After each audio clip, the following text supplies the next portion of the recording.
Screen दिख रही है सबको? यस।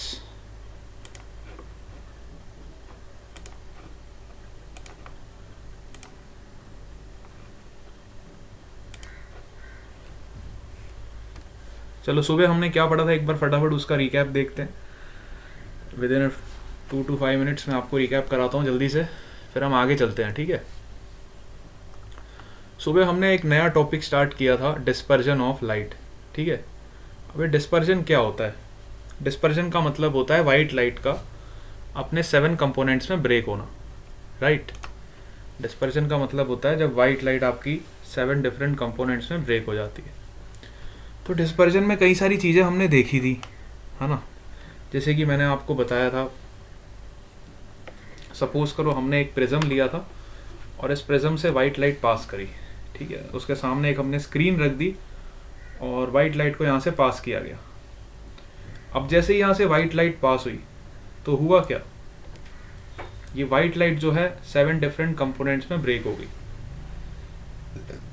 अब अगर ध्यान से देखा जाए तो सबसे ज़्यादा जो लाइट बेंड हुई है, सबसे ज़्यादा जो कलर बेंड हुआ है, अगर आप स्क्रीन पे देखो जो सबसे ज़्यादा बेंडिंग हुई है वायलेट कलर की, और सबसे कम जो बेंडिंग हुई है वो रेड कलर की हुई है ना। सबसे ज़्यादा जो लाइट बेंड हुई है कौन से कलर की हुई है? वायलेट कलर की। और सबसे कम बेंडिंग किसकी हुई? रेड कलर की। तो इसी स्प्लिटिंग को जो हम बोलते हैं, जब ray of light, white light जब बेटा 7 डिफरेंट कंपोनेंट्स में अपने ब्रेक हो जाती है ना, इसी प्रोसेस को हम बोलते हैं डिस्पर्जन, ठीक है। और हम सबको पता है कि हम इलेक्ट्रोमैग्नेटिक वेव्स के वो स्पेक्ट्रम की बात कर रहे हैं, इलेक्ट्रोमैग्नेटिक वेव्स के वो स्पेक्ट्रम की बात कर रहे हैं जो हमें विजिबल रीजन में आता है, ठीक है। इलेक्ट्रोमैग्नेटिक वेव्स का वो स्पेक्ट्रम है जो विजिबल रीजन में आता है, इसी को हम बोलते हैं विबग्योर, है ना। इसी को हम क्या बोलते हैं? विबग्योर। इलेक्ट्रोमैग्नेटिक वेव्स में आपने तरह तरह की वेव्स पढ़ी थी, जैसे कि रेडियो वेव्स, है ना, माइक्रोवेव्स, ठीक है। और उसमें एक विजिबल रेज भी थी। तो ये जो विजिबल रीजन है वही हम यहाँ पे डिस्कस कर रहे हैं क्योंकि हम लाइट पढ़ रहे हैं, ठीक है। अब हम सबको पता है कि वायलेट जो लाइट, बेटा वायलेट जो कलर है इसका वेवलेंथ सबसे कम होता है। कितना होता है? 400 नैनोमीटर। रेड वाली जो लाइट है इसका वेवलेंथ सबसे ज़्यादा होता है 700 नैनोमीटर, ठीक है। और बाकी सारी लाइट्स का जो वेवलेंथ होता है वो इसके बीच में वेरी करता है, 400 से लेके 700 नैनोमीटर के बीच में, है ना। 400 से लेके 700 नैनोमीटर के बीच में इनका वेरिएशन रहता है।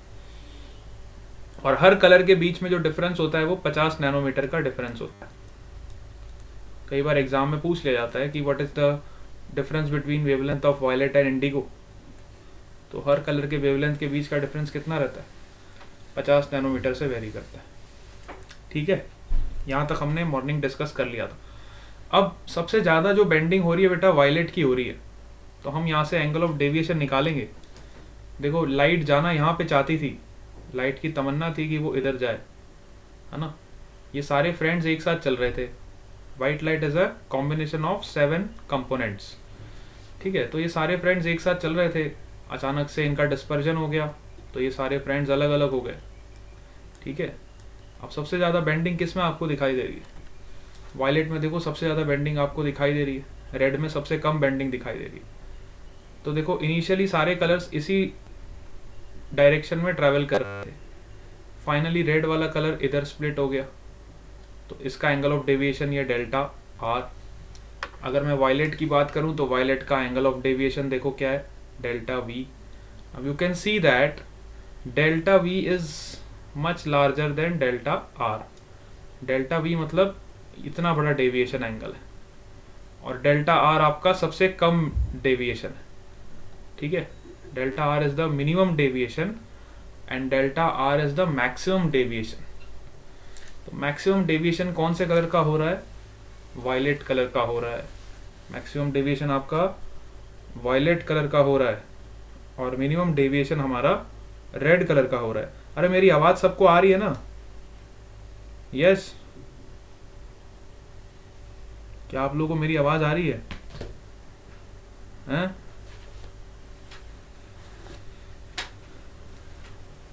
हेलो, मेरे को बेटा हाँ comment yes sir. Comment comment comment नहीं करना, हाँ ऐसे बताना, इसमें कमेंट मुझे विजिबल नहीं होंगे। Okay sir. ठीक है, तो इस तरह से हमारी लाइट का जो बेटा बेंडिंग हो रही है, और मैक्सिमम आप देख सकते हो वायलेट के केस में। तो ये जो बेटा डिस्पर्जन हुआ लाइट का, मतलब वाइट लाइट जो ब्रेक हुई 7 डिफरेंट कंपोनेंट्स में, इसका कॉज क्या है? तो सबसे पहले हमने स्नेल्स लॉ लगाया, क्योंकि हमें पता है लाइट यहाँ पे देखो रिफ्रैक्ट हो रही है ये सरफेस से, बेंडिंग उसकी शुरू हो गई। ठीक है, तो स्नेल्स लॉ पहले हमने वायलेट कलर के लिए लगाया, है ना। फिर हमने स्नेल्स लॉ बेटा रेड कलर के लिए लगाया। तो यहाँ से हमें पता चला कि जो वायलेट कलर का रिफ्रैक्टिव इंडेक्स होगा, है ना, वायलेट कलर के लिए जो रिफ्रैक्टिव इंडेक्स होगा वो रेड कलर से ज़्यादा है, क्योंकि रेड कलर का एंगल ऑफ रिफ्रैक्शन वायलेट के कंपैरिजन में ज़्यादा है। रेड कलर का जो एंगल ऑफ रिफ्रैक्शन है वो वायलेट के कंपैरिजन में ज़्यादा है। बात समझ आई? अब यही चीज़ को कॉशी ने शो किया था। कॉशी करके एक साइंटिस्ट आया, बहुत बढ़िया साइंटिस्ट था। ठीक है, कॉशी करके एक साइंटिस्ट आया, उसने अपना एक इक्वेशन दिया। उसने बाय एक्सपेरिमेंट ये शो किया कि जो रिफ्रैक्टिव इंडेक्स होता है, क्योंकि डिफरेंट डिफरेंट कलर्स की वेवलेंथ अलग अलग होती है, हम सबको पता है, different colours have different wavelengths. तो वेवलेंथ का रिफ्रैक्टिव इंडेक्स के साथ उसके कनेक्शन शो किया कि वेवलेंथ और रिफ्रैक्टिव इंडेक्स किस तरीके से वेरी होती है, उसने हमें ऐसा बताया। और इसमें बिल्कुल क्लियरली जायज़ सी बात आपको दिखाई दे रही है कि जो वेवलेंथ है, अगर वेवलेंथ आपकी कम हो रही है, ध्यान से अगर आप इस रिलेशन को स्टडी करते हो तो क्लियरली यहाँ पे दिखाई दे रहा है कि अगर वेवलेंथ कम होती है तो आपका रिफ्रैक्टिव इंडेक्स बढ़ेगा ही बढ़ेगा, बिल्कुल बढ़ना ही बढ़ना है। रिफ्रैक्टिव इंडेक्स के पास और कोई चारा नहीं। और इसी चीज़ को हम बेसिक से भी देख चुके थे कि रिफ्रैक्टिव इंडेक्स क्या होता है। Refractive index is defined as the ratio of speed of light in air to speed of light in medium. ठीक है, तो यहाँ से भी आप पता लगा सकते हो कि जब आपका मीडियम जितना ज़्यादा डेंसर होता जाएगा, उस मीडियम में उतनी वेलोसिटी आपकी कम होती जाएगी, है ना। मीडियम जितना डेंसर होता जाएगा उसमें वेलोसिटी उतनी कम होती जाएगी। And also we know that v is equal to lambda into frequency. ठीक है, इसका मतलब क्या है? अब वेलोसिटी तो कम हो रही है, जब वेलोसिटी कम होगी तो लैम्डा भी कम होगा, क्योंकि फ्रीक्वेंसी इज कांस्टेंट। फ्रीक्वेंसी किस पे डिपेंड करती है? फ्रीक्वेंसी किस पे डिपेंड करती है, जल्दी से बताओ। Frequency depends on source. आपका सोर्स सेम है ना, यहाँ पे लाइट इज योर सोर्स। तो सोर्स जब तक हमारा सेम है तब तक फ्रीक्वेंसी में कोई भी चेंज नहीं आएगा। तो यहाँ से क्लियरली बेसिक कंसेप्ट से भी हमें ये चीज़ पता चलती है कि अगर आपका म्यू मतलब मीडियम आपका जितना ज़्यादा डेंसर होगा उतनी ज़्यादा उसकी रिफ्रैक्टिव इंडेक्स होगी। तो मैं डेंसिटी से रिलेट कर रहा हूँ। देखो, जितनी ज़्यादा डेंसिटी होगी मीडियम की, जितना ज़्यादा डेंस आपका मीडियम होगा, है ना, उतना ज़्यादा रिफ्रैक्टिव इंडेक्स होगा। जितना ज़्यादा रिफ्रैक्टिव इंडेक्स होगा उतनी वेलोसिटी कम हो जाएगी मीडियम में। जितनी वेलोसिटी कम हो जाएगी उतना लैम्डा भी कम हो जाएगा। तो यहाँ से आप क्लियरली देख सकते हो कि म्यू और लैम्डा के बीच में इनवर्स रिलेशन आ रहा है, और इसी रिलेशन को कॉची ने अपने एक्सपेरिमेंट से शो किया था। इसी को हम बोलते हैं कॉची इक्वेशन। इस इक्वेशन से भी क्लियरली यही पता चल रहा है, क्योंकि लैम्डा बेटा आपका नैनोमीटर्स में होता है। मैंने आपको अभी भी बताया था, रेड लाइट का लैम्डा होता है और वायलेट लाइट का लैम्डा जो भी होता है, मतलब 400 नैनोमीटर से लेके 700 नैनोमीटर तक वेरी करता है। तो नैनोमीटर अपने आप में बहुत छोटी सी क्वांटिटी है, हम सबको पता है ना। नैनोमीटर तो बहुत छोटा होता है। नैनोमीटर मतलब क्या, बहुत छोटा सा क्वांटिटी है ना। 10⁻⁻⁹ आप कह सकते हो, 10⁻⁻⁹ मीटर्स। तो nanometre is a very small quantity. तो इतनी स्मॉल क्वांटिटी के लिए हम हायर ऑर्डर के टर्म्स को जनरली नेग्लेक्ट कर देते हैं, क्योंकि लैम्डा की पावर 4 करोगे और 10⁻⁻⁹ ऑलरेडी इसमें लगा हुआ है, 10⁻⁻⁹ ऑलरेडी इसमें लगा हुआ है, और उसको पावर आप 4 करोगे तो कितना छोटा हो जाएगा उन्हें, है ना।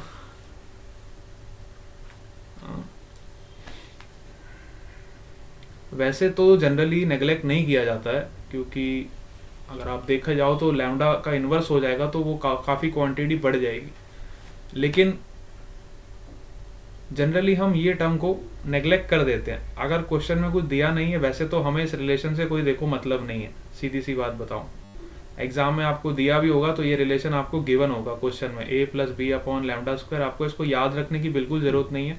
मैं इवन ये भी नहीं बोलूँगा कि आप इसको लर्न करो, आप इसको लर्न मत करो। आप खाली इससे ये समझो कि कैसे पैरामीटर्स चेंज हो रहे हैं, मतलब रिफ्रैक्टिव इंडेक्स के बढ़ने से लैम्डा पे क्या फ़र्क पड़ रहा है, लैम्डा के घटने से वेलोसिटी पे क्या फ़र्क पड़ रहा है ना। तो किस तरह से आपका जो पैरामीटर्स है वो वेरी कर रहे हैं, हमें इस चीज़ को समझना है, क्योंकि क्वेश्चन यहाँ से उठेगा, क्वेश्चन फॉर्मूला से नहीं उठेगा।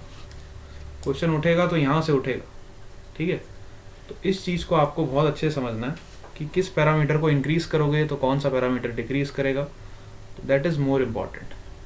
क्या मेरी बात आप समझ पा रहे हो? यस और नो? क्या मेरी बात आपको समझ आ रही है बेटा? क्लास में जल्दी आया करो बेटा, टाइम पे आया करो, देरी से आने कोई फ़ायदा नहीं है। यस, चलो। तो ये डिस्पर्जन कॉची के इक्वेशन से भी हमें पता चला, और हम सबको पता है, देखो जो मैंने आपको भी बताया, लैम्डा रेड लाइट का हमेशा ज़्यादा होता है वायलेट के कंपैरिजन में, है ना। इसलिए आपने देखा होगा जितने भी ट्रैफिक सिग्नल है या फिर ट्रेन की जो लाइट्स होती है, इवन ट्रेन के पीछे जो लास्ट डब्बे के पीछे जो लाइट लगी होती है वो भी रेड कलर की होती है। जनरली झंडा भी जो दिखाया जाता है लाल कलर रंग का दिखाया जाता है, दूर से विजिबल हो जाता है ना। तो रेड लाइट को हम सिग्नल्स की तरह यूज़ करते हैं बिकॉज उसकी वेवलेंथ बहुत ज़्यादा होती है, तो ज़्यादा दूर से भी वो हमें चीज़ दिखाई देगी। अब जितनी ज़्यादा वेवलेंथ होगी उतना कम उसका रिफ्रैक्टिव इंडेक्स होगा, क्योंकि हमने यहाँ रिलेशन से देख लिया ना, लैम्डा और म्यू में क्या रिलेशन है बेटा, एक चीज़ घटती है तो दूसरी बढ़ जाती है, ठीक है। और एक चीज़ हम और जानते हैं कि अगर हमारा प्रिज्म बहुत ही छोटा है ना, for very thin prism, thin prism के लिए क्या होता है, हमारा एंगल ऑफ इंसिडेंस भी बहुत स्मॉल होता है। ये बात मैं ऑलरेडी डिस्कस कर चुका हूँ क्लास के अंदर, है ना। हमारा एंगल ऑफ इमर्जेंस भी बहुत स्मॉल होता है और एंगल ऑफ प्रिज्म भी बहुत स्मॉल होता है। सारे एंगल स्मॉल होते हैं। अगर सारे एंगल स्मॉल होते हैं तो डेल्टा का जो इक्वेशन होता है हमारा वो क्या हो जाता है, a इंटू म्यू माइनस 1, ठीक है।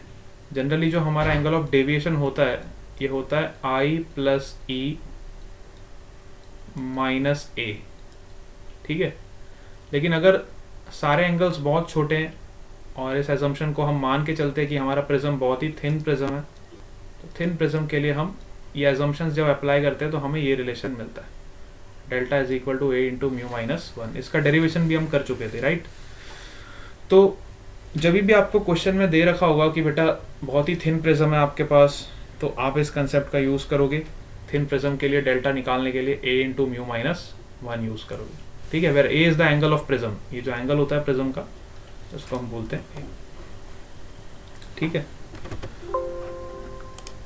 तो ये मैंने आपको रिवाइज करा दिया फटाफट, यहाँ तक हम सुबह पढ़ चुके थे एक्चुअली।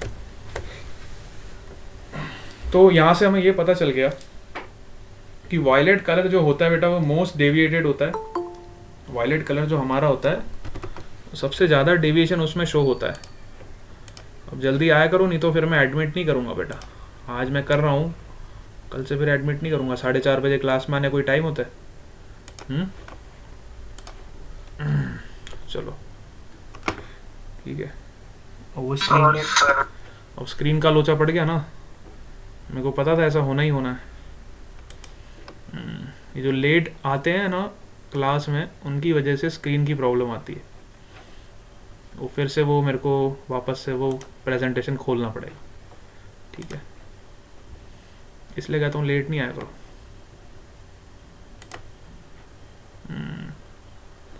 लेट आने वाला बेटा पकड़ में आ जाता है, फिर वो पूरी क्लास सुनता ही रहता है। अब सारा ब्लेम उसी पे चला जाता है।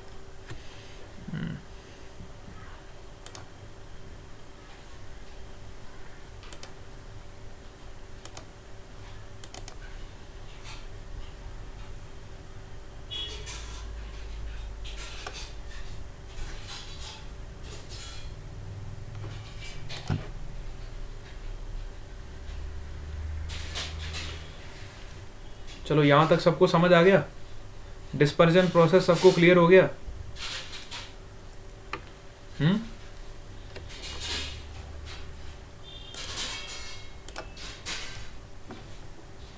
सबको डिस्पर्जन वाला प्रोसेस क्लियर हो गया? Yes sir. बहुत बढ़िया, बहुत इंपॉर्टेंट कंसेप्ट है ये, ठीक है, इसलिए हमने इतना डिटेल में इसको स्टडी कर लिया। चलो अब आ जाओ, स्क्रीन विजिबल हो जाएगा आपको।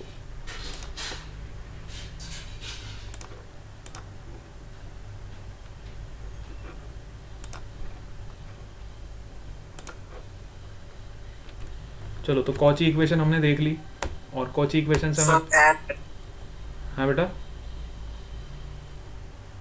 कौन बोल, आदित्य ने एडमिट करो।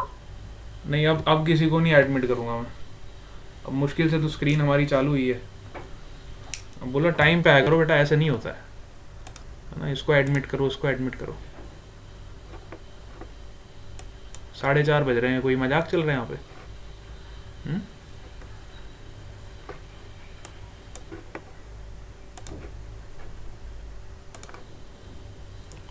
चलो तो यहाँ से हमें पता चल गया कि जो एंगल ऑफ डेविएशन होता है हमारा, एंगल ऑफ डेविएशन किसका ज़्यादा होता है? वायलेट का सबसे ज़्यादा होता है ना। मैक्सिमम डेविएशन किस में मिला था हमें? वायलेट में।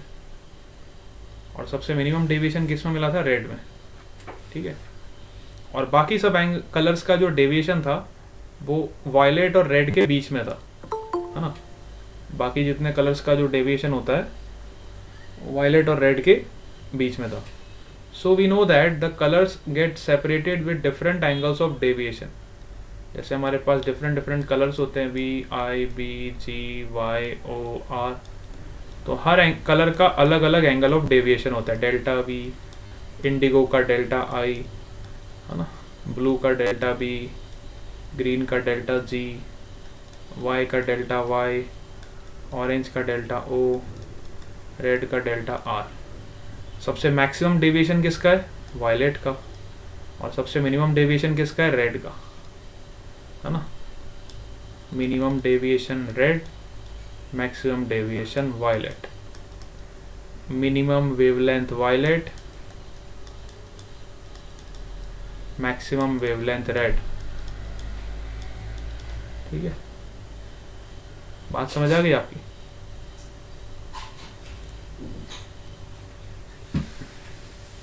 Yes. So the colors are separated with different angles of deviation. तो violet is deviated most and red is deviated least. ऐसा क्यों हुआ ये भी मैंने आपको बता दिया, ये भी हमने इसका रीजन भी देख लिया।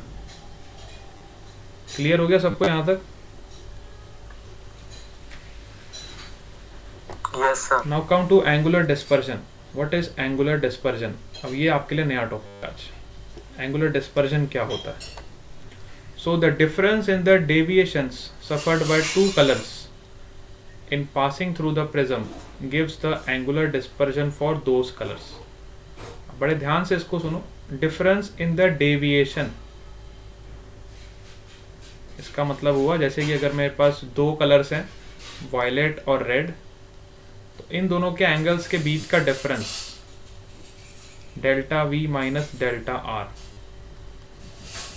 इन दोनों के डेविएशंस का डिफरेंस, इसको बोलते हैं हम एंगुलर डिस्पर्जन। एंगुलर डिस्पर्जन अब कोई भी दो कलर्स के बीच का हो सकता है, ऐसा जरूरी नहीं हमेशा वायलेट और रेड ही आपको बोला गया। हो सकता है इंडिगो और ग्रीन कलर दिया हो, तो इन दोनों के बीच के एंगल का डिफरेंस क्या होगा? डेल्टा आई माइनस डेल्टा जी। सपोज करो आपको ग्रीन और येलो कलर दे दिए, तो इनका डिफरेंस क्या हो जाएगा? Delta G minus delta Y, ठीक है। तो किसी भी दो कलर के बीच का डिफरेंस, एंगल के डिफरेंस को, है ना, डेविएशन का जो डिफरेंस होता है उसको हम क्या बोलते हैं? Angular dispersion for those colours, जो कलर हमें दिए उस कलर की। क्या बात समझ आई आप?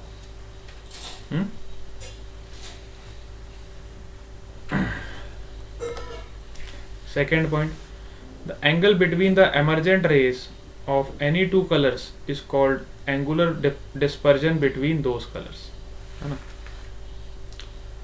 तो angle between the emergent rays of any two colours, किसी भी दो कलर की जो एमर्जेंट रे है ना, उसको हम क्या बोलेंगे, उन दोनों के बीच के एंगल को क्या बोलेंगे, एंगुलर डिस्पर्जन। देखो अब ये चीज़ आप डायग्राम से समझोगे तो ज़्यादा अच्छे समझ आएगी। इस चीज़ को आप डायग्राम से देखो, ये दोनों पॉइंट्स आपको अच्छे समझ आएंगे जब आप इस डायग्राम को एक बार ध्यान से ऑब्जर्व करोगे। ये प्रिज्म के डायग्राम को बड़े ध्यान से ऑब्जर्व करो, ठीक है। ये आपका डायग्राम है। तो डिस्पर्जन क्या है, delta we minus delta are. Suppose करो मुझे रेड और वायलेट दो कलर दिए, तो डेल्टा वी आपका यहाँ तक का एंगल है, यहाँ से लेके यहाँ तक का, और डेल्टा आर आपका यहाँ से लेके यहाँ तक का एंगल है। तो डेल्टा वी में से जब आप डेल्टा आर को माइनस करोगे तो ये रेड और वायलेट के बीच का डिस्पर्जन एंगल हमें पता चल जाएगा। और अगर आप इन दोनों की एमर्जेंट रेस के बीच का एंगल देखोगे तो वो भी इसके बराबर ही होगा। देखो ये रेड एमर्जेंट रे और ये वायलेट की एमर्जेंट रे है, इन दोनों के बीच का जो एंगल होगा ये भी आपका डिस्पर्जन एंगल ही होगा। अल्टीमेटली ये delta we minus delta r ही तो हुआ। ये आपकी एमर्जेंट रे है रेड कलर की और ये एमर्जेंट रे है वायलेट कलर की। इन दोनों के बीच का जो एंगल है ये हमारा delta we minus delta R के बराबर ही तो होगा। वही तो वो सेकेंड पॉइंट में समझाने की कोशिश कर रहा है। क्या आप मेरी बात को समझ पा रहे हो? यस और नो?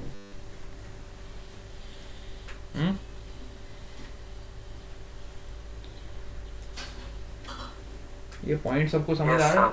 हाँ देखो, या तो आप दो एमर्जेंट रेस के बीच का एंगल ले लो, सीधी सी बात है, या आप दोनों के डेविएशन को सबट्रैक्ट कर लो।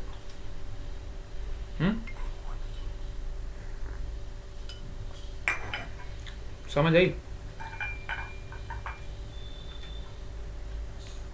या तो आप दोनों के एमर्जेंट रेस के बीच का एंगल ले लो, या तो आप दोनों के एंगल ऑफ डेविएशन को सबट्रैक्ट कर लो, आपको मिलनी सेम चीज है, राइट?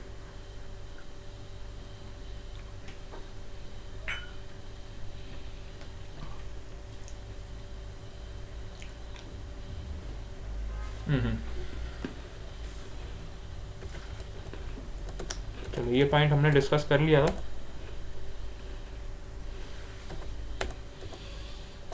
ठीक है, तो दोनों पॉइंट्स क्लियर हो गए ये वाले, पहला पॉइंट और दूसरा point.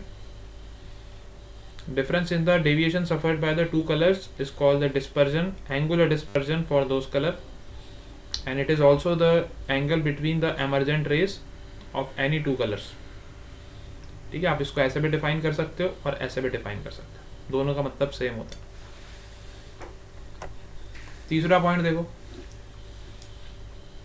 it is the rate of change of angle of deviation with wavelength.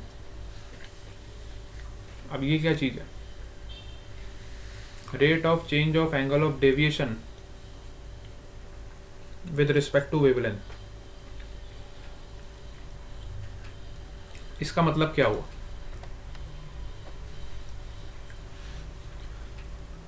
देखो, इसका मतलब ये है कि वेवलेंथ के साथ, है ना, वेवलेंथ के साथ कितना चेंज हो रहा है एंगल में, उसको भी तो एंगुलर डिस्पर्जन ही बोलेंगे ना। वेवलेंथ के साथ कितना चेंज हो रहा है एंगल में, उसको भी हम क्या बोलेंगे? Angular dispersion. बट ध्यान से देखना, ये पॉइंट बहुत इंपॉर्टेंट। ये थर्ड पॉइंट पे काफी क्वेश्चन बनते हैं। किस तरह से बनेगा देखो, आपको डेल्टा दे दिया गया होगा, सपोज करो delta is a function of lambda, ठीक है। Let's say delta is equal to lambda square by 3 plus lambda square by 2 plus lambda plus 5, और आपको बोला हो गया बेटा फाइंड करो what is the angular dispersion. तब आप ये डेफिनेशन यूज करोगे, it is the rate of change of angle of deviation with respect to wavelength. Obviously बात है, देखो जैसे जैसे आपकी वेवलेंथ चेंज होती जा रही है, मैंने आपको अभी स्पेक्ट्रम समझाया था, V I B G Y O are.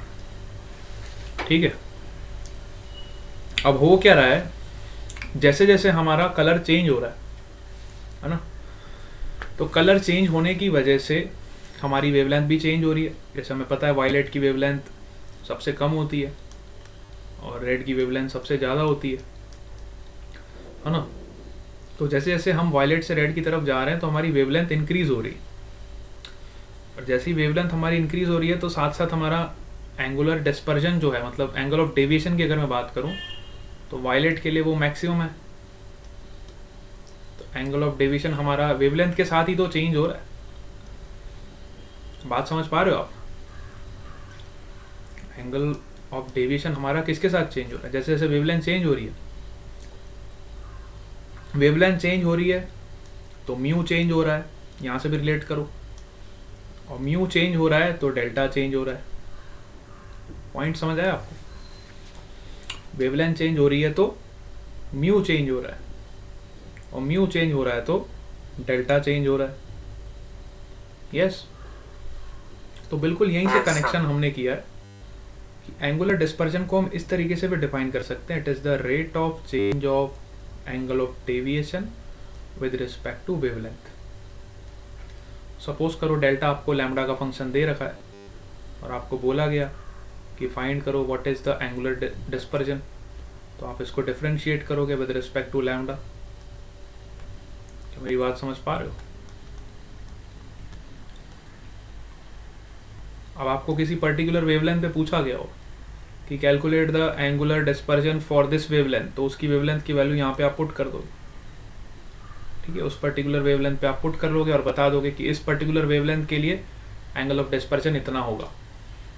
किसी भी वेवलेंथ पे पूछा गया हो, सपोज करो रेड पे पूछा गया होगा तो रेड की वेवलेंथ डालोगे 700 नैनोमीटर, वायलेट पे पूछा गया होगा तो वायलेट की वैल्यू डालोगे। जिस भी वेवलेंथ के लिए पूछा गया होगा उस वेवलेंथ की वैल्यू आप इस इक्वेशन में पुट करोगे और आपको एंगल ऑफ डिस्पर्जन पता चल जाएगा उस पर्टिकुलर वेवलेंथ के लिए। ठीक है, अच्छा, यहाँ से हमें एक चीज़ और पता चली कि जो एंगुलर डिस्पर्जन आपका होता है delta we minus delta are होता है, जैसा कि हमने पहली डेफिनेशन में देखा। तो अब हम ये इक्वेशन को भी यहाँ पे यूज़ कर सकते हैं। तो डेल्टा वी क्या होगा यहाँ पे देखो, delta we is equal to, मैं इसको थोड़ा इरेज कर रहा हूँ, डेल्टा वी का वैल्यू किसके बराबर होगा? ध्यान से देखो, इस इक्वेशन को हम यूज़ कर रहे हैं तो डेल्टा वी जो आपका है, यहाँ से मैं लिख सकता हूँ delta we is equal to angle of prism, तो देखो सेम रहेगा, म्यू चेंज हो जाएगा, म्यू वी माइनस 1।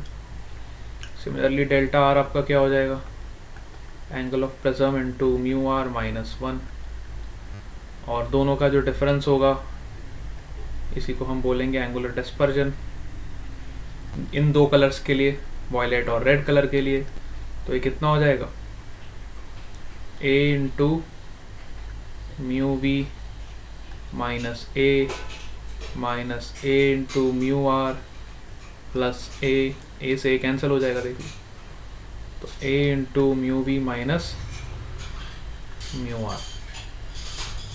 ठीक है, यहाँ से हमें एंगुलर डिस्पर्जन इस फॉर्म में मिल जाएगा। क्या बात को आप समझ पा रहे हो? यहीं से रिलेशन आया है। This relation is also very important, you are getting it or not? तो ये तीनों डेफिनेशंस बहुत इंपॉर्टेंट है एंगुलर डिस्पर्जन की, और तीनों पे क्वेश्चन फॉर्म हो सकते हैं। पहली डेफिनेशन हमने किस बेसिस पे डिफाइन करी है?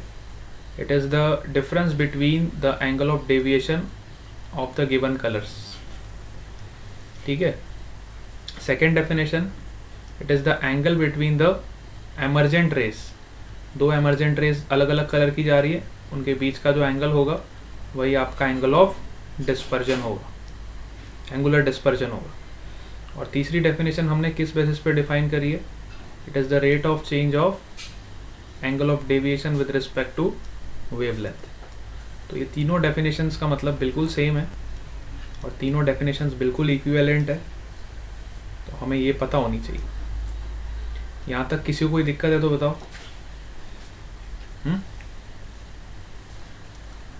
यहाँ तक किसी कोई डाउट? इस पे बेटा डायरेक्ट क्वेश्चन आते हैं एग्जाम में, फॉर्मूला बेस्ड सीधा। कोई भी एग्ज़ाम ले लो आप, बोर्ड ले लो, नीट ले लो, जेई ले लो, कुछ भी ले लो, डायरेक्ट फार्मूला बेस्ड क्वेश्चन आता है इस पर।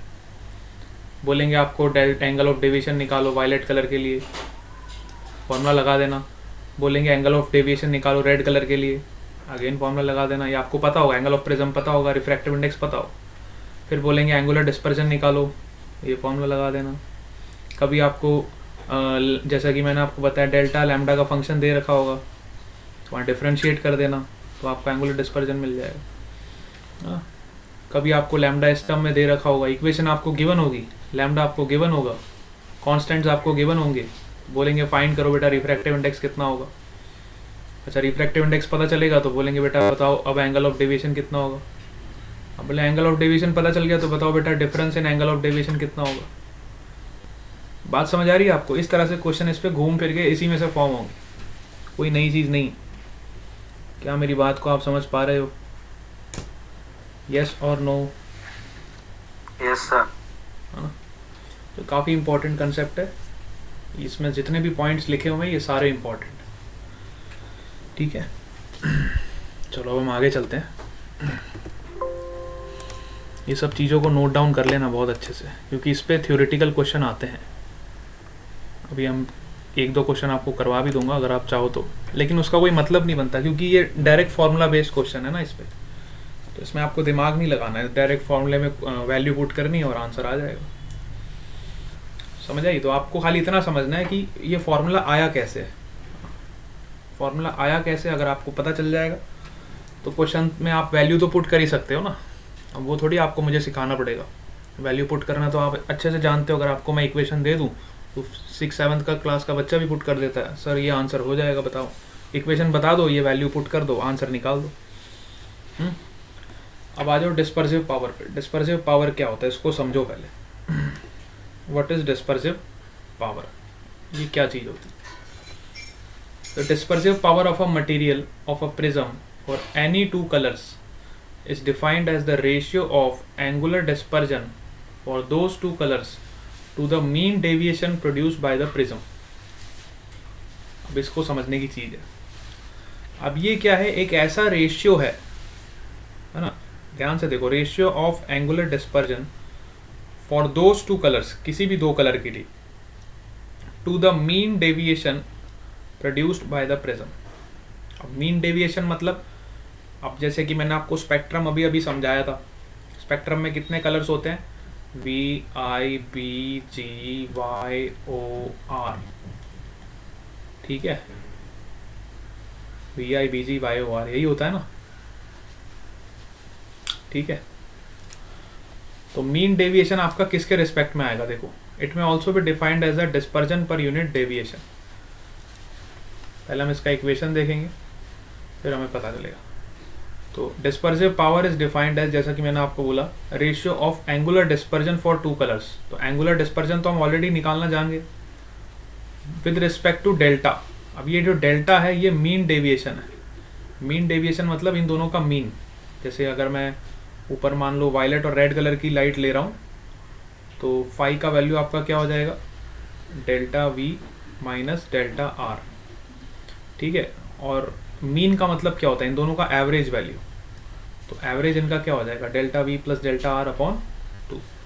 जब मैं इसको मीन वैल्यू से डिवाइड कर दूंगा तो मुझे क्या मिल जाएगा? ये मुझे मिल जाएगा dispersive power. Dispersive power is the ratio of angular dispersion with respect to mean deviation. बात को समझ आई आपको? यस?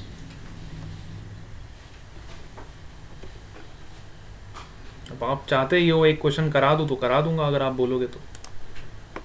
अगर आप सोच रहे हो कि इस फॉर्मूले पे हमें सर एक क्वेश्चन करा दिया जाए तो बिल्कुल करवा दूंगा, ठीक है। पहले इसको समझ लो।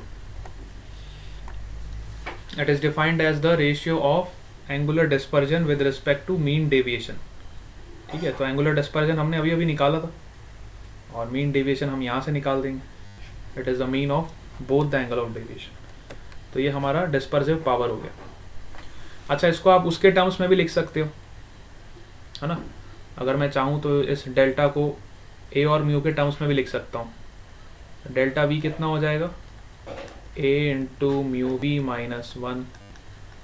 सिमिलरली डेल्टा आर कितना हो जाएगा, a into mu R minus 1। और ये डेल्टा किसके बराबर होगा, जनरली हम मीन डेविएशन जब निकालते हैं तो हम मीन येलो लाइट को पकड़ के चलते हैं, है ना, येलो लाइट को हम लेके चलते हैं। तो डेल्टा वाई आपका कितना हो जाएगा, a into mu by minus 1। ठीक है, जो हमारा स्पेक्ट्रम होता है VIBGYOR, इसमें येलो का जो बेटा एंगल ऑफ डेविएशन आता है ना, येलो का जो एंगल ऑफ डेविएशन आता है, येलो लाइट का जो एंगल ऑफ डेविएशन आता है वो रेड और वायलेट के बीच में आता है। इसलिए हम मीन डेविएशन निकालने के लिए जनरली कौन सी लाइट सेलेक्ट करते हैं, येलो लाइट। येलो लाइट इसलिए सिलेक्ट करते हैं क्योंकि येलो लाइट का जो एंगल ऑफ डेविएशन होता है डेल्टा वाई, वो हमेशा वायलेट और रेड के बीच में इसकी वैल्यू आती है अप्रॉक्सीमेटली। इसकी जब हम वैल्यू कैलकुलेट करेंगे, है ना, तो इसकी वैल्यू जो आएगी बेटा वायलेट और रेड के अप्रॉक्सीमेटली बीच में आएगी। इसलिए हम येलो लाइट को मीन डेविएशन के लिए सिलेक्ट करते हैं। तो अब जैसे ही आप ये सारी वैल्यू यहाँ पे सब्सटीट्यूट करोगे, delta we minus delta are करो, फिर यहाँ पे वैल्यू पुट करो और डेल्टा वाई की वैल्यू यहाँ पे पुट करो, तो आपको ये रिलेशन मिल जाएगा, जिस mu we minus mu r into a upon mu y minus 1 into a. तो ए से ए कैंसिल हो जाएगा, तो this will be your dispersive power.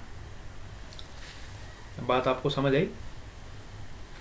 So dispersive power का एक और रिलेशन है, कई बार आपको डायरेक्ट रिफ्रैक्टिव इंडेक्स दिया होता है कि refractive index for red light is this, refractive index for violet light is this, refractive index for yellow light is this, then calculate the dispersive power.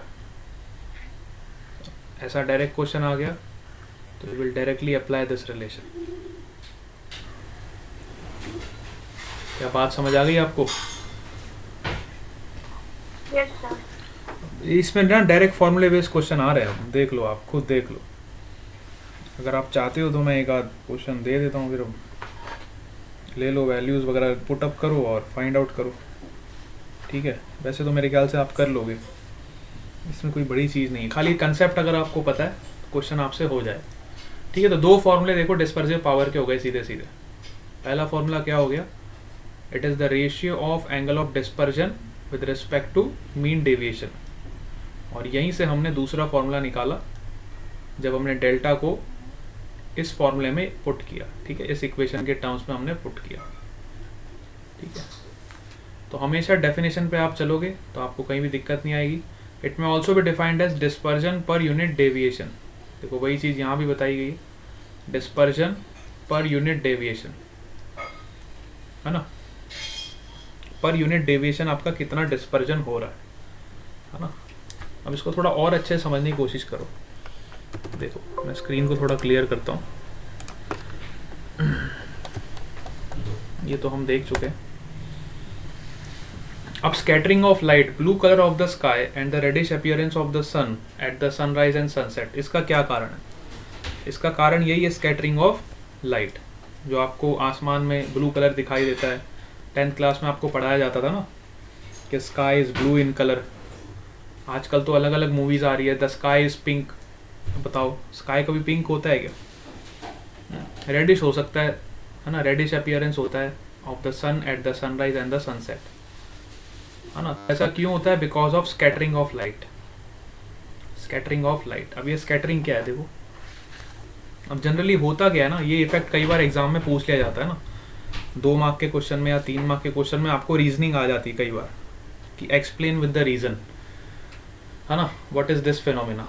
तो होता क्या है, हमारे एटमॉस्फेयर में जो मॉलिक्यूल्स होते हैं, the molecules of the atmosphere and other particles that are smaller than the longest wavelength of the visible length are more effective in scattering of light of shorter wavelength. ठीक है, तो generally जो atmosphere में हम सबको पता है बहुत सारे मॉलिक्यूल्स प्रेजेंट होते हैं, है ना, बहुत सारे पार्टिकल्स प्रेजेंट होते हैं, है ना। तो वो पार्टिकल्स जिनकी वेवलेंथ कम होती है ना, which are smaller, that are smaller and the longest wavelength of visible light are more effective in scattering of shorter wavelength। वो shorter wavelength को scatter कर देते हैं, है ना। shorter wavelength वाले को क्या कर देते हैं? स्कैटर कर देते हैं। अब जैसे आप विबग्योर में देखो BGYOR, तो रेड वाली की वेवलेंथ सबसे ज़्यादा है, तो रेड वाली क्या बोलेगी, मैं सबसे बड़ी हूँ, मेरी वेवलेंथ सबसे ज़्यादा है, तो ऑरेंज वाले को स्कैटर कर देगी, उससे एक छोटी वेवलेंथ वाले को पार्टिकल को स्कैटर कर देगी। बात समझ आ रही है? वायलेट वाले को सबसे ज़्यादा स्कैटर करेगी। इसलिए आपको आसमान नीला दिखाई इसलिए देता है क्योंकि ब्लू कलर देखो, ब्लू कलर के स्कैटर होने के सबसे ज़्यादा चांसेस है, क्योंकि ब्लू कलर का वेवलेंथ ऑलमोस्ट कम होता है रेड के कंपैरिजन में, देखो है ना, ब्लू लाइट ज़्यादा स्कैटर होती है। तो वही चीज़ यहाँ पे बताई गई है, the amount of scattering is inversely proportional to the 4th power of wavelength. ये रेलैक ने, एक साइंटिस्ट है, उसने बताया था एक्सपेरिमेंट के थ्रू कि जो स्कैटरिंग होती है वो लैम्डा के इन्वर्सली प्रोपोर्शनल होती है, लैम्डा के 4th पावर के इन्वर्सली प्रोपोर्शनल होती है। ठीक है, मतलब जिसका जितना ज़्यादा वेवलेंथ होगा, वेवलेंथ जितना ज़्यादा है उतनी स्कैटरिंग कम होगी। तो रेड कलर की स्कैटरिंग सबसे मिनिमम होती है और वायलेट कलर की स्कैटरिंग सबसे ज़्यादा होगी, क्योंकि वायलेट का लैम्डा सबसे कम है तो उसकी स्कैटरिंग सबसे ज़्यादा होगी। रेलैक इफेक्ट इसी को बोलते हैं। ठीक है, अब जो रेडिश अपीयरेंस होता है उसका क्या कारण है वो भी हम देख लेते हैं कि जब सनराइज और सनसेट होता है तो हमें आसमान थोड़ा सा लाल क्यों दिखाई देता है, रेडिश अपीयरेंस क्यों होता है। तो light from the sun near the horizon passes through a greater distance in the earth's atmosphere than does the light received when the sun is overhead। ठीक है, तो जब बेटा सनराइज या सनसेट हो रहा होता है, ये आपका हॉरिजॉन है सपोज करो, और एट आफ्टरनून एग्जैक्ट हमारा सन हमारे सिर के ऊपर होता है 12 नून के अराउंड, है ना, और जब सनराइज हो रहा होता है तो हॉरिजॉन के पास होता है सन, और जब सन सेट होता है तो हॉरिजॉन के इस साइड होता है ना, ईस्ट में होता है फिर वेस्ट में चला जाता है, और एग्जैक्ट 12 नून पे हमारा जो सन होता है हमारे हेड के ऊपर होता है। ठीक है, तो होता क्या है, light from the sun near the horizon passes through a greater distance in the earth. तो जब सन हॉरिजॉन के एकदम कोने पे होता है, जब सनराइज सनसेट हो रहा होता है तो वो ज़्यादा डिस्टेंस कवर करती है लाइट, है ना, बजाय कि जब सन हमारा ओवरहेड होता है तब कम डिस्टेंस कवर करती है। देखो ये डिस्टेंस ज़्यादा है ना, इस डिस्टेंस के कंपैरिजन में ये डिस्टेंस ज़्यादा है ये वाले डिस्टेंस के कंपैरिजन में, है ना। तो ज़्यादा डिस्टेंस कब ट्रैवल करती है लाइट, जब सनराइज या सनसेट हो रहा होता है तब। ठीक है, the correspondingly greater scattering of shorter wavelengths accounts for the reddish and appearance of the sun at the rising and setting. ठीक है, तो ज़्यादा से ज़्यादा स्कैटरिंग हो जाती है क्योंकि ज़्यादा डिस्टेंस ट्रैवल करती है ना वही लाइट। तो ज़्यादा डिस्टेंस जब ट्रैवल करती है तो वो उसकी वेवलेंथ जो होती है बेटा, short wavelength, scattering of short wavelength, ज़्यादा से ज़्यादा स्कैटरिंग हो जाती है, accounts for the greater reddish appearance of the sun at the rise and the set. मेरे ख्याल से आप समझ गए उस बात, है ना, क्लियर हो गया सबको? Yes sir. हाँ, तो ये पॉइंट्स आपको क्लियर होने चाहिए। इसमें कई बार रेलैक इफेक्ट पूछ लेते हैं तो हमें नॉलेज होना चाहिए इसके बारे में, आइडिया रहना चाहिए। So when looking in the sky in the direction from the sun, we receive a scattered light in which shorter wavelength, मुझे दिखाई नहीं दे रहा क्या है ये, तो ब्लूइश कलर का भी रीज़न आपको दे रखा है। हाँ, when looking at the sky in the direction away from the sun, we receive a scattered sunlight in which short wavelength predominate, giving the sky its characteristic। ठीक है, that is the bluish color। short wavelength predominate कर जाती है जब हम away देखते हैं, है ना, क्योंकि शॉर्ट वेवलेंथ सबसे ज़्यादा स्कैटर होती है तो उससे ब्लूइश कलर आता है, ये तो हम ऑलरेडी देख चुके हैं। ठीक है, चलो अब आपका माइक्रोस्कोप यहाँ से शुरू हो जाता है। कंपाउंड माइक्रोस्कोप, ये जो टेलीस्कोपिक डिवाइसेस है ये आपकी यहाँ से स्टार्ट हो जाती है। तो टेलीस्कोपिक डिवाइस से पहले और कोई चीज़ें हमारी रह गई है तो एक बार देख लेते हैं। मेरे ख्याल से मैंने आपको लगभग सभी चीज़ें यहाँ पे कवर करा दी हैं। अब हमारी जो ऑप्टिकल डिवाइसेस रह गई हैं खाली, इस ऑप्टिकल डिवाइस को हम कवर करेंगे और उसके बाद आपका ये चैप्टर लगभग रे ऑप्टिक्स वाला पार्ट कंप्लीट हो जाएगा। ठीक है, रे ऑप्टिक्स में यही होता है।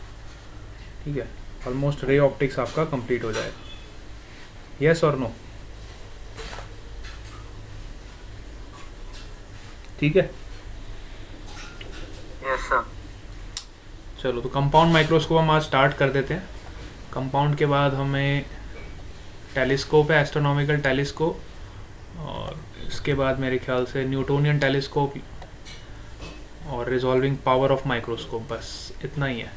ठीक है, तो डिवाइसेस में खाली आपको ये 3-4 डिवाइस पढ़नी है। मेरे ख्याल से यहाँ तक आपको सब क्लियर हो गया। देखो अभी तक हमने क्या क्या देख लिया, एक बार देख लो, एक क्विक रिव्यू ले लेते हैं फटाफट। जो बच्चे आज नहीं आ पाए थे मॉर्निंग इवनिंग क्लास, तो एक बार उनका रिव्यू हो जाएगा। रिफ्रैक्शन ऑफ लाइट हमें अच्छे समझ आ गया है, ये 3D व्यू सबको समझ आ गया था। जैसे हम लाइट को पास करते हैं तो वो बेंड हो जाती है, ये एंगल ऑफ इंसिडेंस होता है। ये हमारा angle of refraction at the first surface, this is angle of refraction at the second surface, है ना। और ये हमारा एंगल ऑफ डेविएशन डेल्टा। ठीक है, यहाँ पे हमने डेरिवेशन किया था, ये ज्योमेट्रिकल प्रूफ मैंने आपको करवाया था, और यहाँ पे हमने डेल्टा का एक बहुत बढ़िया सा रिलेशन निकाला था। Delta is equal to I plus E minus R1 plus R2। ये डेरिवेशन सबको समझ आ गया था, ये काफ़ी अच्छा ज्योमेट्रिकल प्रूफ था, है ना। Delta is equal to I plus E minus A. Yes, ये सबको क्लियर हो गया था कैसे हमने निकाला था। कुछ नहीं, हमने एक क्वाड्रिलेटरल लिया था, इस क्वाड्रिलेटरल में हमने अपोजिट एंगल्स का सम 180 किया था। फिर हमने एक ट्राइंगल सेलेक्ट किया, उस ट्राइंगल में तीनों एंगल्स का सम 180 होता है, R1 plus O plus R2 is equal to 180। तो दोनों इक्वेशंस को जब हमने सब्स्टिट्यूट किया, फिर हमने DPQ ट्राइंगल देखा। DPQ ट्राइंगल अगर आप ध्यान से देखो तो आपका ये ऊपर वाला एंगल कितना हो जाएगा, ऊपर वाला एंगल हो जाएगा आपका I माइनस R1। ये पूरा एंगल I है तो ये भी I माइनस R1 हो जाएगा अपर वाला। नीचे वाला अगर R1 है तो अपर वाला एंगल कितना हो जाएगा, I माइनस R1। सिमिलरली इसके अपर वाला एंगल कितना हो जाएगा, I minus R2, sorry E minus R2। Yes, क्योंकि ये एंगल ऑफ एमरजेंस है, तो E में से आप R2 को माइनस करोगे, ये पूरा एंगल ऑफ एमरजेंस होगा। E में से जब आप R2 सब्ट्रैक्ट करोगे तो आपको अपर एंगल मिल जाएगा। यस, तो यहाँ से हमें डेल्टा की एक डेफिनेशन मिल गई थी, which is I plus E minus R1 plus R2। और जब हमने ये दो इक्वेशंस को कंपेयर किया तो हमें R1 प्लस R2 की वैल्यू पता चली कि वो A के बराबर है। तो यहाँ से हमें एक शानदार रिलेशन मिला, delta is equal to I plus E minus A। Yes और नो? और you can also write in this way, the sum of angle of incidence and emergence it is equal to sum of angle of prism and angle of deviation. ये point सबको clear था बेटा? Yes और no? Yes sir. है ना, revision चल रहा है आपका एक तरह से। फिर हमने angle of variation, deviation of angle और इंसिडेंस एंगल का वेरिएशन देखा। तो ये बिल्कुल एक्सपेरिमेंटल प्रूफ था कि जैसे जैसे आप डेल्टा का वैल्यू डिक्रीज करते जाओगे या फिर इंसिडेंस एंगल का वैल्यू आप इंक्रीज करते जाओगे तो डेल्टा आपका डिक्रीज होते जाएगा। जैसे जैसे आपका इंसिडेंस एंगल देखो इंक्रीज हो रहा है, वैसे वैसे डेल्टा आपका डिक्रीज हो रहा है। एक लिमिट तक डिक्रीज होता है और उस एंगल पे जो हमें डेल्टा मिलता है उसको हम बोलते हैं मिनिमम एंगल ऑफ डेविएशन। इसके बाद अगर आप एंगल ऑफ इंसिडेंस को और ज़्यादा बढ़ाते हो तो आपका डेल्टा फिर से बढ़ना शुरू हो जाता है। ठीक है, तो मिनिमम वैल्यू कहाँ पे मिलती है हमें, जब हमारा angle of incidence angle of emergence के बराबर हो जाता है, उस पर हमें मिनिमम वैल्यू ऑफ डेविएशन मिलती है, उसको हम बोलते हैं मिनिमम डेविएशन। ठीक है, तो मिनिमम डेविएशन पे कई बार एग्जाम में क्वेश्चन आ जाता है कि at a particular value of angle of incidence the angle of deviation becomes minimum and this angle is called angle of minimum deviation. Yes और नो? यहाँ तक सबको क्लियर है? फिर हमने देखो मिनिमम डेविएशन की कंडीशन यहाँ पे पुट करी। मिनिमम डेविएशन पे हमारा इंसिडेंस किसके बराबर हो जाता है, एमरजेंस के बराबर हो जाता है। तो ये कंडीशन हमने यहाँ पे पुट करी। और दूसरी कंडीशन क्या है हमारा, R1 R2 और R के बराबर हो जाता है ना। तो ये दोनों कंडीशन जैसे आप पुट करोगे आपको एक नया रिलेशन मिलेगा। देखो हमें पता है A is equal to R1 plus R2 होता है, तो मिनिमम डेविएशन के लिए दोनों वैल्यू आपकी R के बराबर हो जाती है। ठीक है, तो यहाँ से हमें R की वैल्यू किसके बराबर मिल जाएगी, A/2 के। सिमिलरली हमारा ये रिलेशन हम ऑलरेडी निकाल चुके थे, I plus E is equal to A plus delta. यहाँ पे हमने सब्स्टिट्यूट कर दिया, I E की जगह पे क्या सब्स्टिट्यूट कर दिया, I, तो ये हो गया 2I is equal to A plus delta M, because now delta is converted into minimum angle of deviation. तो यहाँ से हमें I का वैल्यू मिल जाएगा A plus delta M upon 2। अब इस पर क्वेश्चन इस तरीके से आता है कि कई बार एग्जाम में आपको एंगल ऑफ प्रिज्म दे दिया होता है, जैसे कि सपोज करो दे दिया एंगल ऑफ प्रिज्म 30 डिग्री। ठीक है, आपको बोल दिया कि मिनिमम एंगल ऑफ डेविएशन आपका इतना आ रहा है, मिनिमम एंगल ऑफ डेविएशन आ रहा है 15 डिग्री। तो बताओ इस मिनिमम एंगल ऑफ डेविएशन पे आपका एंगल ऑफ इंसिडेंस कितना होगा। तो डायरेक्टली आप यहाँ से कंडीशन सब्सटीट्यूट करोगे तो मिनिमम एंगल ऑफ डेविएशन के लिए हमारा एंगल ऑफ इंसिडेंस कितना हो जाएगा 15 + 30 विच इज़ 45/2। ये हमारा एंगल ऑफ इंसिडेंस हो जाएगा। Getting it or not? Yes, yes sir. ठीक है। तो इसके बाद हमने स्नेल्स लॉ देखा था, और स्नेल्स लॉ हम सब जानते हैं, it is a ratio of sine of angle of incidence to sine of angle of refraction. ठीक है, दोनों सरफेस पे हमने स्नेल्स लॉ लगा दिया। तो स्नेल्स लॉ जैसे ही हमने लगाया, साइन आई अपॉन साइन R1, है ना, तो आई की वैल्यू हमने यहाँ से निकाली। For minimum angle of deviation I will be equal to a + Δm/2। तो यहाँ पे हमने सब्सटीट्यूट किया, है ना, यहाँ पे हमने सब्सटीट्यूट किया a + Δm/2 ये इक्वेशन में, ठीक है, i की जगह पे सब्सटीट्यूट किया। सिमिलरली R1 और R2 किसके बराबर हो जाएगा, a/2 के बराबर हो जाएगा, तो वो हमने यहाँ पे सब्सटीट्यूट कर दिया। तो यहाँ से हमें रिफ्रैक्टिव इंडेक्स पता चल गया for minimum angle of deviation. अब कई बार हमें बोला होता है कि जैसे कि हमने एक सपोज करो प्रिज्म लिया और उस प्रिज्म का रिफ्रैक्टिव इंडेक्स क्या है, म्यू के बराबर, ठीक है, और हमें बोला गया कि angle of prism is 30 degree and minimum angle of deviation is let's say 20 degree, then find the refractive index of the material. What will be the refractive index of the material? तो directly आप यहाँ से refractive index निकाल लोगे, which is sin of a + Δm/2 upon sine of a/2। यहाँ से आपको refractive index का डायरेक्ट वैल्यू पता चल जाए।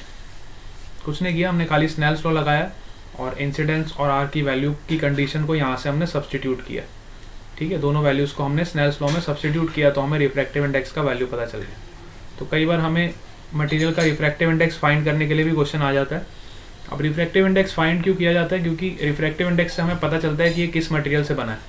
सपोज करो हमारा रिफ्रैक्टिव इंडेक्स का वैल्यू आता है 1.5, तो मैं कह सकता हूँ कि ये जो मटेरियल है यहाँ पे कौन सा मटेरियल यूज़ हुआ है, ग्लास यूज़ हुआ है, ठीक है।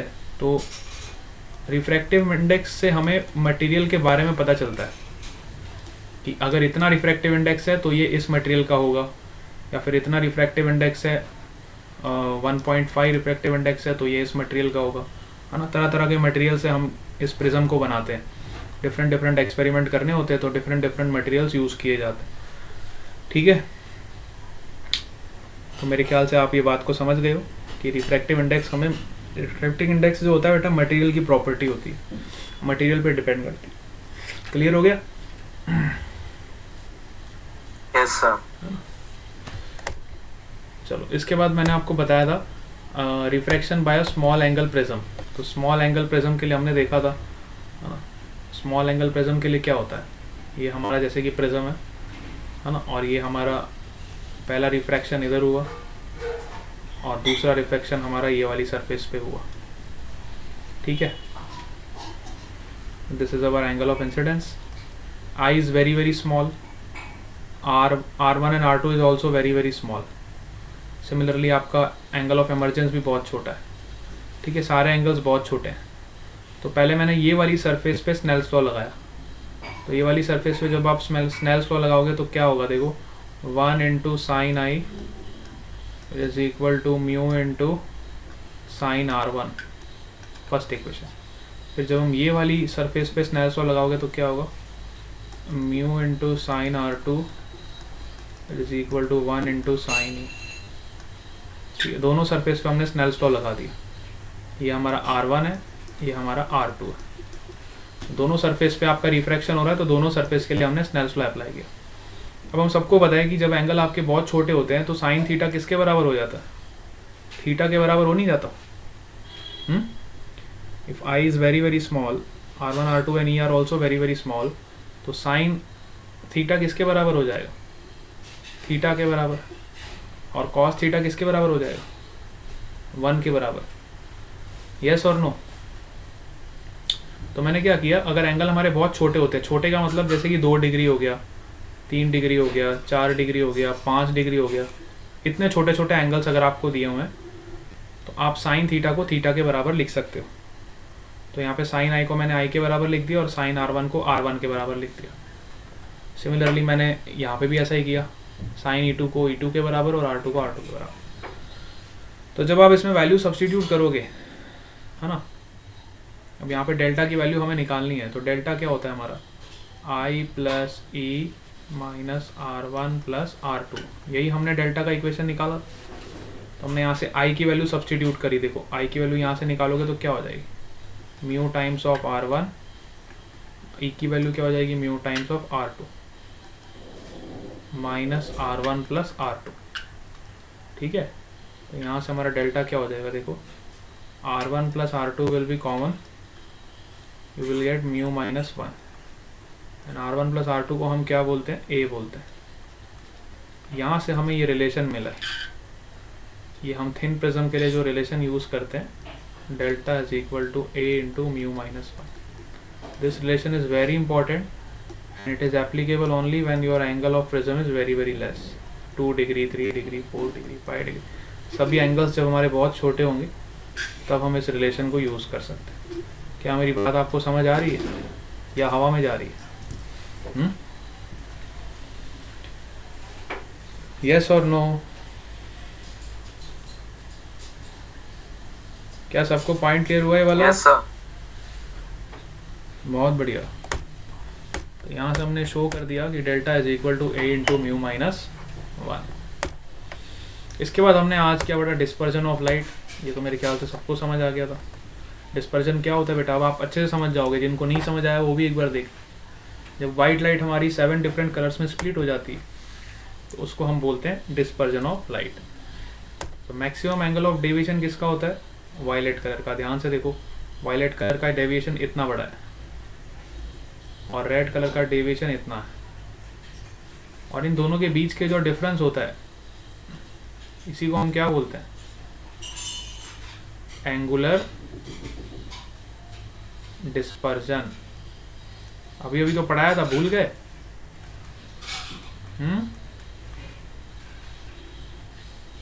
दोनों के बीच के डिफरेंस को क्या बोलते हैं, एंगुलर डिस्पर्जन।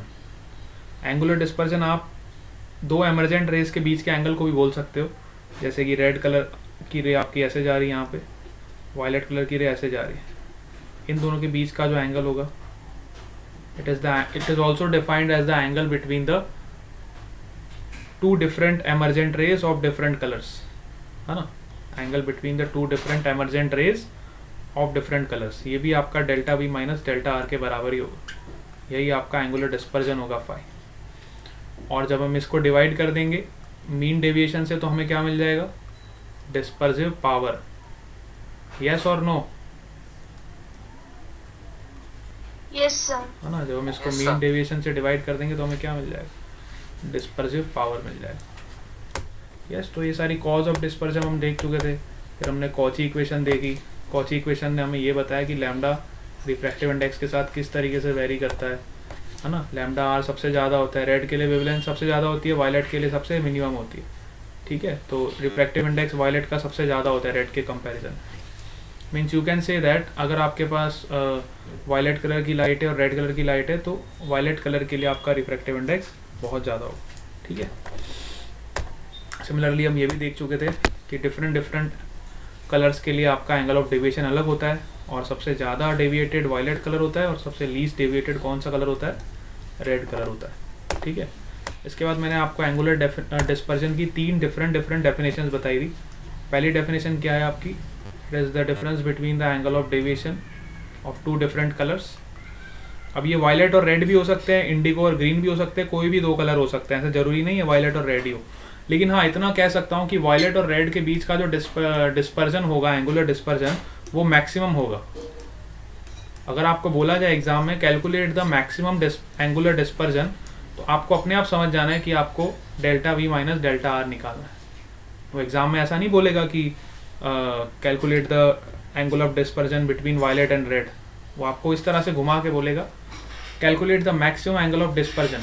तो मैक्सिमम एंगल ऑफ डिस्पर्जन किस में होगा, वायलेट और रेड के बीच में ही होगा, क्योंकि violet is most deviated light and red is the least deviated light. इन दोनों के बीच का जो डिफरेंस होगा वो मैक्सिमम होगा।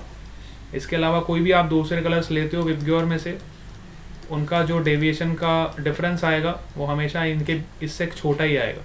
सपोज करो आपने ले लिया इंडिगो और ऑरेंज, तो जब आप डेल्टा आई माइनस डेल्टा आर करोगे तो उसका जो डिफरेंस होगा वो हमेशा वायलेट और रेड के डिफरेंस से कम होगा।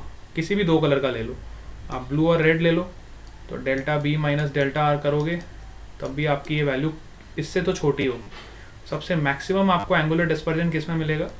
वायलेट और रेड में। तो इस बात का आपको ध्यान रखना है। और मिनिमम पूछा जाए तो मिनिमम कौन से कलर में मिलेगा, क्या आप बता सकते हो? अगर आपको एग्जाम में बोला जाए calculate the minimum angular dispersion, तो आप कौन से दो कलर सिलेक्ट करोगे, मुझे बताओ। मिनिमम एंगल ऑफ डिस्पर्जन के लिए कौन से दो कलर सिलेक्ट करोगे?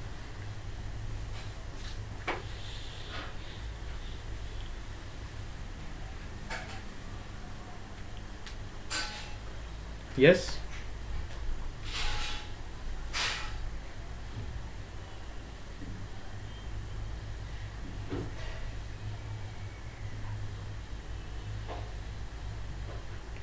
मेरे सवाल का जवाब है आपके पास?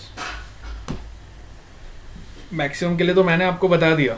अब मिनिमम एग्जाम में बोला होगा calculate the minimum angular dispersion, तो आप क्या कौन सा कलर सिलेक्ट करोगे? आपको मैं मान लो 7 कलर्स की आपको मैं एंगल ऑफ डेविएशन बता दूं, आपको बोलूं कि सिलेक्ट करो, तो आप कौन सा सिलेक्ट करोगे?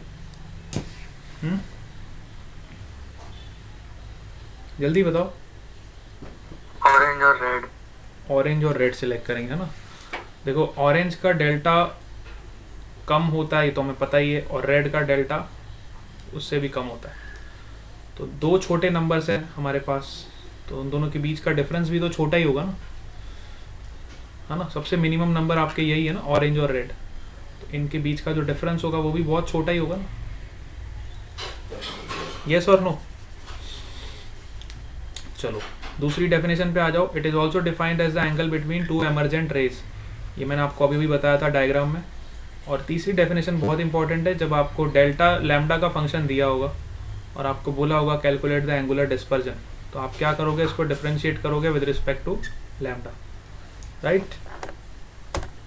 तो ये पॉइंट हमारा क्लियर हो गया। अच्छा ये इक्वेशन भी इंपॉर्टेंट है ना, mu we minus mu r into a. और ये इक्वेशन आई कहाँ से? ये इक्वेशन यहाँ से आई है, delta is equal to A into mu minus 1। Violet colour के लिए आपका रिफ्रैक्टिव इंडेक्स म्यू वी हो जाएगा, रेड कलर के लिए आपका रिफ्रैक्टिव इंडेक्स म्यू आर हो जाएगा।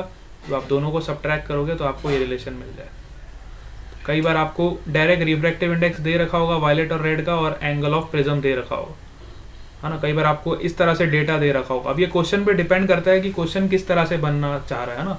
क्वेश्चन में अगर मुझे ये 3 पॉइंट्स पता है तो मैं इस पे कम से कम 10 से 12 क्वेश्चन बना सकता हूँ, घुमा घुमा के आपको 10 क्वेश्चन इस पे बना सकता हूँ, इतने से पॉइंट्स। ठीक है, तो इसलिए मैं आपको बहुत अच्छे से इसलिए समझा रहा हूँ बढ़िया से कि आपको घुमाएगा वो तो आप उस चीज़ को समझ जाओगे। बाकी इसमें आपको डायरेक्ट फार्मूला बेस्ड क्वेश्चन आएंगे एग्जाम, है ना। डायरेक्ट फार्मूला आपको पुट करना है, आपको कौन सा फार्मूला यूज़ करना है ये आपको क्वेश्चन पढ़ के पता चलेगा कि आपको डेटा में क्या दिया हुआ है। यस और नो? चलो आ जाओ अगले पॉइंट पे आ जाओ। डिस्पर्सिव पावर हमने बहुत बढ़िया से देखा। It is the ratio of angular dispersion to mean deviation, है ना। मीन डेविएशन और एंगुलर डिस्पर्जन का रेशियो होता है, उसको हम क्या बोलते हैं? Dispersive power, right. इसके भी हमने 2 फॉर्मेट देखे अलग अलग। पहला फॉर्मेट ये देखा, और दूसरा फॉर्मेट हमने जब delta is equal to A into mu minus 1 substitute किया तो हमें दूसरा फॉर्मेट ये मिल गया। यस, बस यहाँ पे मेरे ख्याल से आपका ये चैप्टर कंप्लीट है, और फिर हम कल की क्लास से आपका कंपाउंड माइक्रोस्कोप शुरू कर देंगे। ठीक है, कल मॉर्निंग की क्लास में हमारा ऑप्टिकल डिवाइस स्टार्ट हो जाएगा। क्लियर है सबको? मूवीज में क्या होता है? बहुत सारे कमेंट हो गए यहाँ पे, क्या क्या हो गया मेरे को पता ही नहीं चला। चलो मेरे ख्याल से सबको यहाँ तक क्लियर हो गया। यहाँ तक किसी को कोई डाउट तो नहीं है?